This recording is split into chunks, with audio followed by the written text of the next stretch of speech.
आजची रेसिपी खूप खास आहे।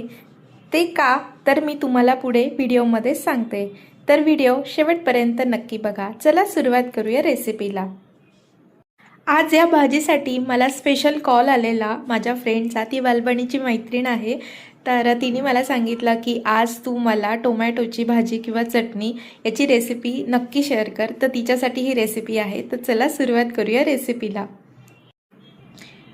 कढई तापलेली आहे, त्यामध्ये एक पळी तेल घातलेलं आहे आणि तेल चांगलं गरम झालं की त्याच्यामध्ये मी मेथी दाणे आणि राई घातलेलं आणि चांगले तडतडलं की त्याच्यामध्ये जिरे घातलेले आणि लसूण पाकळ्या घातलेल्या। मस्तपैकी छान असा लसूण परतला की त्याच्यामध्ये कांदा ॲड केलेला आहे। कांदा छानसा लालसर असा परतून घ्यायचा आहे। कांदा परतला की त्याच्यामध्ये आपण टाकणार आहोत टोमॅटो आणि टोमॅटोला पण एक मस्त वाफ घेऊन घ्यायची आहे, कारण की वाफ घेतलेलं आणि त्याच्यानंतर जर मसाले टाकले ना आपण तर भाजीची चव एकदम एक नंबर भारी येते। तर मी असंच करते। तर आता मस्तपैकी छान वाफ आलेली आहे आणि आता मी टाकते कढीपत्त्याची पानं। मी शक्यतो फोडणीमध्ये घालत नाही, मी एकदम अशी 1-2 वाफ आल्यानंतर कढीपत्त्याचे पानं घालते, जेणेकरून चव अप्रतिम लागते।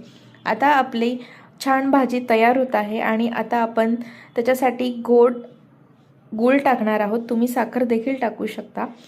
गूळ टाकला की मस्त अजून 1 ते 2 मिनटं वाफ घेऊन घ्यायची आहे। त्याच्यामध्ये खोबऱ्याचा कीस टाकू शकता किंवा शेंगदाण्याचा कूट देखील टाकू शकता।